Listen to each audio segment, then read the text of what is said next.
찬송가 95장입니다.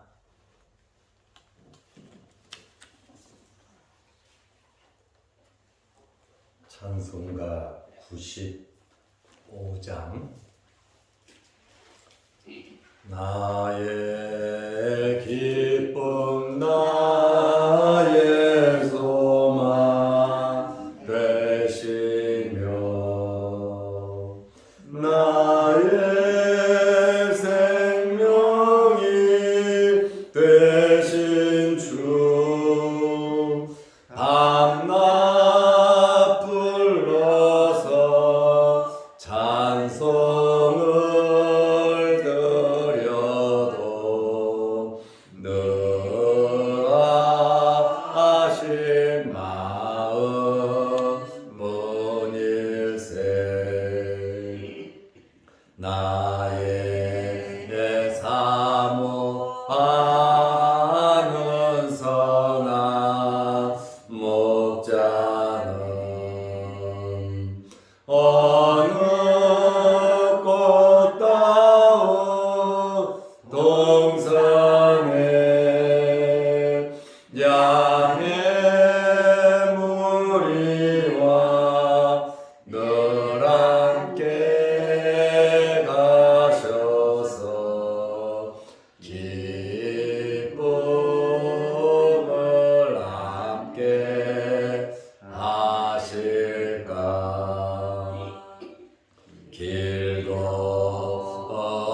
없이 거친 넓은 들에서 갈 길 못 찾아 애쓰며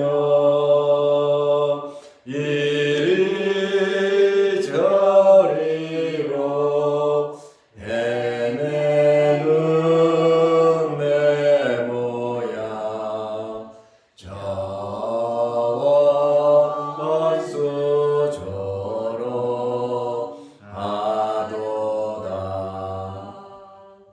주의 자비롭고 화평한 얼굴 모든 천사도 반기며 주의 놀라운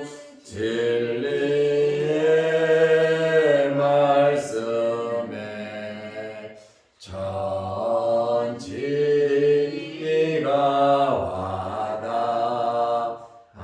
와닿아도다. 나의 진정 사모하는 예수님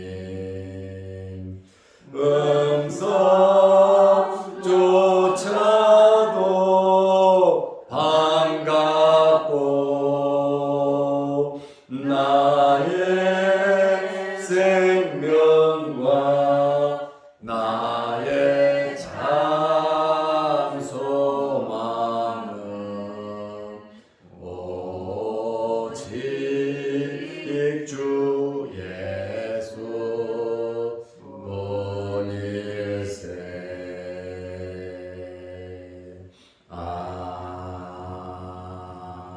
아멘. 사도신경으로 우리의 신앙을 고백하겠습니다. 전능하사 천지를 만드신 하나님 아버지를 내가 믿사오며 그 외아들 우리 주 예수 그리스도를 믿사오니 이는 성령으로 잉태하사 동정녀 마리아에게 나시고 본디오 빌라도에게 고난을 받으사 십자가에 못 박혀 죽으시고 장사한 지 사흘 만에 죽은 자 가운데서 다시 살아나시며 하늘에 오르사 전능하신 하나님 우편에 앉아 계시다가 저희로서 산자와 죽은 자를 심판하러 오시리라. 성령을 믿사오며 거룩한 공예와 성도가 서로 교통하는 것과 죄를 사하여 주시는 것과 몸이 다시 사는 것과 영원히 사는 것을 믿사옵나이다. 아멘. 하나님의 말씀 마가복음 12장 18절에서 23절 말씀까지 보겠습니다. 부활이 없다 하는 사두개인들이 예수께 와서 물어 이르되, 선생님이여, 모세가 우리에게 써주기를 어떤 사람의 형이 자식이 없이 아내를 두고 죽으면 그 동생이 그 아내를 취하여 형을 위하여 상속자를 세울지니라 하였나이다.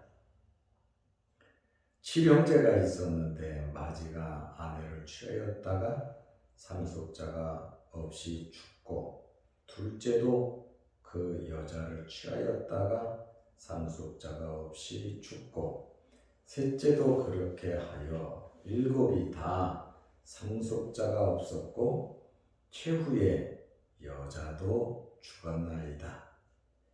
7사람이 다 그를 아내로 취하였으니 부활 때 곧 그들이 살아날 때에 그 중에 누구의 아내가 되리까? 아멘. 23절 말씀까지 보았습니다. 지금 예수님께서는 공생의 마지막 일주일을 지내고 계시는 중이십니다. 성전에 들어가셔서 많은 교훈을 하시고 또 많은 질문도 받았습니다. 그런데 예수님을 공격하는 사람들이 굉장히 많았습니다. 주로 종교 지도자들이었습니다. 11장 27절에 보면 권위 문제로, 무슨 권세로, 네가 무슨 자격으로 이런 일을 하느냐, 대제사장, 서기관, 장로들이 예수님께 도전을 했습니다. 12장 13절에 보면 세금 문제로 바리새인과 헤롯 당원들이 예수님을 공격했습니다. 대제사장, 서기관, 장로들, 또 바리새인, 헤롯 당들이 예수님과 대화를 나누다가 대답하지 못하고 꼬리를 내리고 다 도망갔습니다. 그때에 누가 나타나냐? 사두개인들이 나타난 겁니다. 오늘 18절 말씀에 보면 부활 문제로 사두개인들이 예수님을 함정에 빠뜨리기 위해서 사두개인들이 나섰습니다.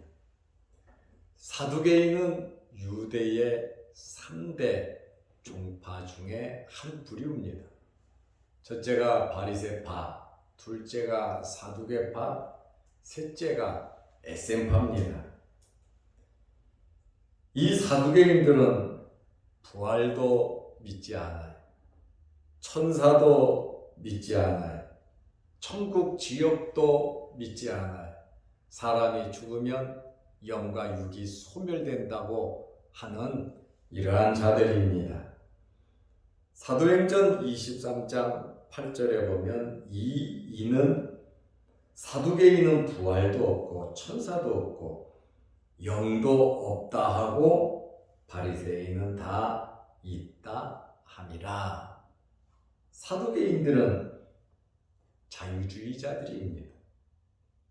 부활 믿지 않아요. 천사도 없다 그래.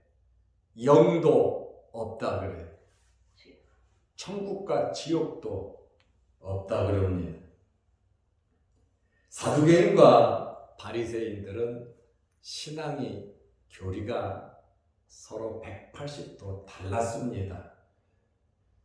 바리새인은 다 있다 함이라. 사두개인과 바리새인은 날마다 다투고 싸웠습니다.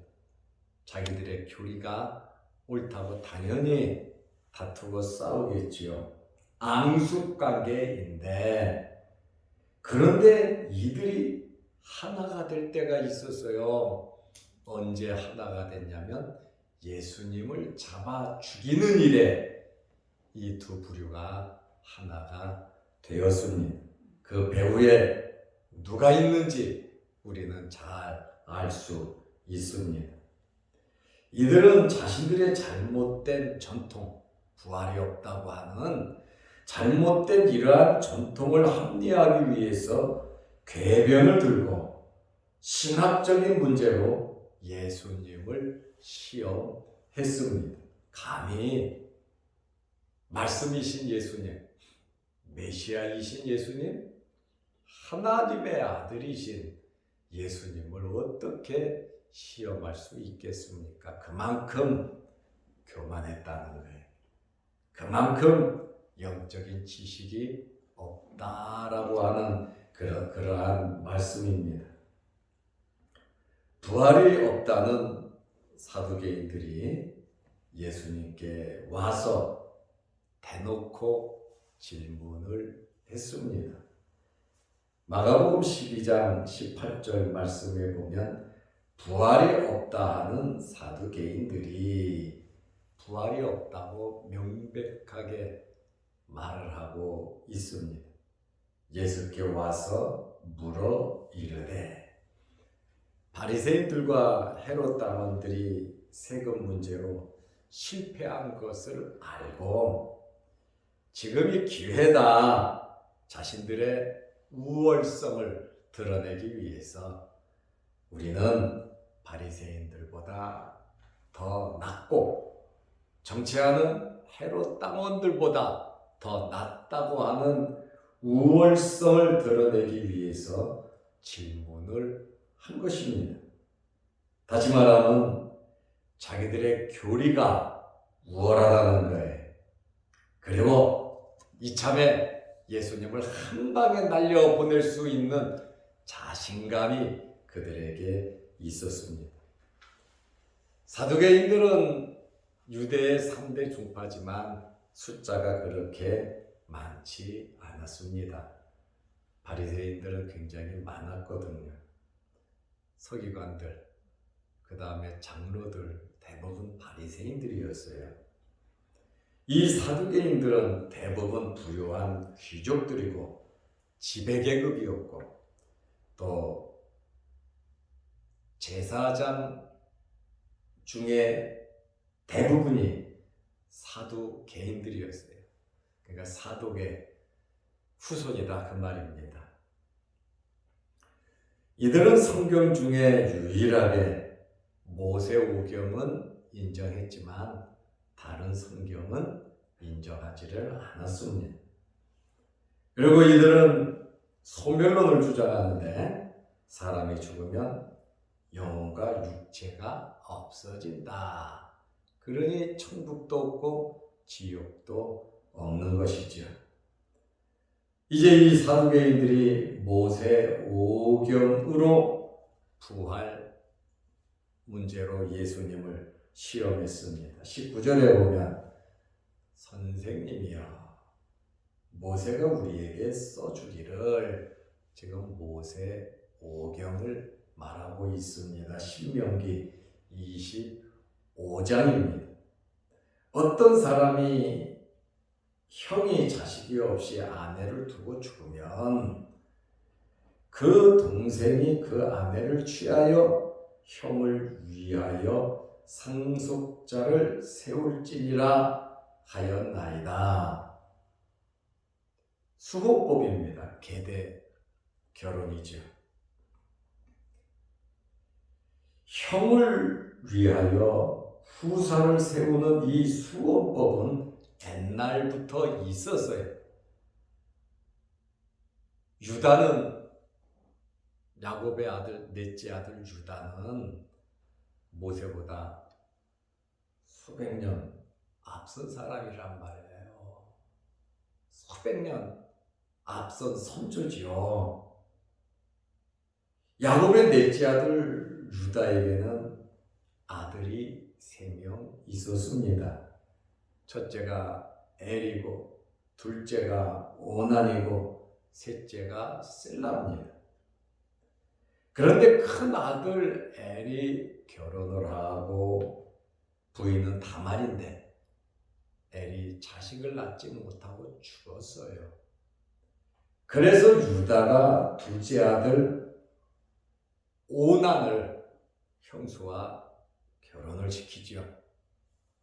그런데 오난은 불만이 많았어요. 내가 자식을 낳아도 내 자식이 아니고 형의 족보에 올라가는 형의 자식이 되는데 내가 굳이 자식을 낳을 일이 있나 하며 죄를 범함으로 하나님께서 쳐서 오난도 죽었어요. 그러니까 셋째 아들 셀라가 형수와 함께 살아야 하는데 유다는 겁이 덜컥 난 겁니다. 두 형이 죽고 자칫 잘못하면 이 셋째까지 죽지 않을까 하면서 다말에게 너 친정에 가서 좀 있어라. 막내가 어리니 자랄 때까지 친정에 가서 있으라. 이러한 이 제도가 수호법이거든요. 형이 후사가 없이 죽으면 동생이 형의 후사를 이어주는 것, 그것은 내려오는 전통이고 모세 때 합법화 되었다, 그 말입니다. 신명기 25장 5절 6절에 그것을 잘 설명하고 있어요. 모세오경입니다. 형수와 결혼을 하고 태어난 첫아이는 죽은 형제의 법적인 아들로 간주되고 죽은 형제의 이름을 물려받고 그의 족보에 오르고 상속자가 되는 것입니다. 옛날에는 가문이 끊기면 저주와 재앙으로 받아들였습니다. 수원법이 효력을 발휘하면서 옛날에는 가문을 족보를 계속해서 이어갔지만 예수님 당시에는 그러한 법이 거의 퇴화된 법조문이었어요. 만약에 동생이 후사를 잇지 않으면 어떻게 했습니까? 나 형수하고 살기 싫다. 죽어도 싫다. 그럴 경우에는 신명기 25장 7, 8, 9절을 보면 10절을 보면 모욕을 주었어요. 모욕을. 얼굴에 침 뱉고 저주하고 구성원으로서 살기 힘든 형의 후사를 잊지 못하는 아주 나쁜 놈으로 몰아서 공식적으로 살 수 없도록 그렇게 분위기가 만들어졌습니다. 이것이 신명기 25장에 나온 계대결혼 수혼법의 문제입니다. 사두개인들이 모세오경 신명기 25장의 말씀을 근거로 해서 예를 들어 예수님에게 부활에 대한 질문을 했습니다. 20절 말씀에 보면 7형제가 있었는데 마지가 아내를 취하였다가 상속자가 없이 죽었다. 21절에 둘째도 그 여자를 취하였다가 상속자가 없이 죽고 셋째도 그렇게 하여 22절에 일곱이 다 상속자가 없었고 최후에 그 여자도 죽었나이다. 실제로 있었던 이야기인지 사두개인들이 꾸며낸 이야기인지 그거는 모릅니다. 그리고 예수님께서도 이 사실에 대하여 그것이 진실이다 아니다 예수님께서도 언급하지 않으셨어요. 그러나 있을 수도 있는 일이죠. 모든 사람의 죽음을 종결로 보았습니다. 그러나 성경은 부활을 말하고 있습니다. 창세기부터 요한계시록까지 하나님의 말씀은 틀림없이 부활을 말하고 있습니다. 하나님의 말씀과 하나님의 시각에서는 모든 사람들이 죽음의 문을 열고 언젠가는 부활한다는 겁니다. 죽은 자의 부활은 내세의 영광을 의미하고 있습니다. 사도 바울은 고린도전서 15장 19절에 만일 그리스도 안에서 우리가 바라는 것이 다만 이 세상의 삶뿐이면 모든 사람 가운데 우리가 더욱 불쌍한 자이리라. 만약에 부활이 없고 이 세상의 삶이 전부다라고 하면 우리는 부활을 바라보고 저 천국을 바라보면서 살아가는 자들인데, 만약에 이 세상의 삶이 다라면 모든 사람 가운데 예수 믿는 사람들이 제일 불쌍한 자들이라고 말을 하고 있습니다. 이 말은 무슨 말입니까? 부활이 꼭 있다라고 하는 그러한 말씀입니다. 사두개인들이 단도직입적으로 이제 예수님께 질문을 했습니다. 23절에 7사람이 다 그를 아내로 취하였으니 부활 때 곧 그들이 살아날 때에 그 중에 누구의 아내가 되리까? 사두개인들이 부활에 대하여 내는 수수께끼였어요. 부활이 있다고 하는 바리새인들은 이 질문에 입도 뻥끗하지 못했을 겁니다. 대답을 못했을 거예요. 만약에 부활을 하면 7 형제 중에 누구의 아내가 될 것인가? 근친상간의 죄를 짓는 것이고 형제 중에 한 사람을 지목해야 하는데 어떻게 한 사람을 지목할 수 있겠느냐? 이래서 사두개인들은 부활의 개념이 불완전하다. 그래서 부활이라고 하는 것은 존재할 수 없다고 예수님에게 말씀을 하고 부활에 대한 질문을 했습니다. 만약에 모세가 부활을 믿었다면 이런 법을 만들지는 않았을 것이다. 이러한 이론으로 성경 말씀 신명기 25장을 근거로 해서 부활이 없다라고 하는 사실을 이들이 주장을 하고 있습니다. 예수님의 답변은 간단합니다. 24절 우리가 읽지는 않았지만 예수께서 이르시되 아무 말도 못할 줄 알았는데 예수님께서 말씀을 하신단 말이에요. 사두개인들이 아마 깜짝 놀랄 것입니다. 너희가 성경도 알지 못하고 하나님의 능력도 알지 못함으로 니네들이 오해하였도다. 예수님께서 말씀을 하셨습니다. 해답과 정답을 예수님께서는 부활에 대한 말씀을 이제 하고 계십니다. 오늘 우리는 사두개인들의 질문을 보았습니다. 정말 어리석은 질문을 했습니다.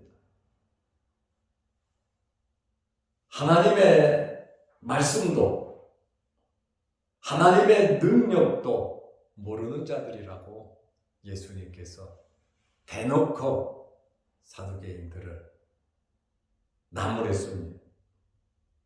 우리는 성경을 이성으로 해석하려고 해서는 안 됩니다. 내 지식과 내 경험과 지금 일어나는 일 가지고 성경을 해석하려고 해서는 안 됩니다.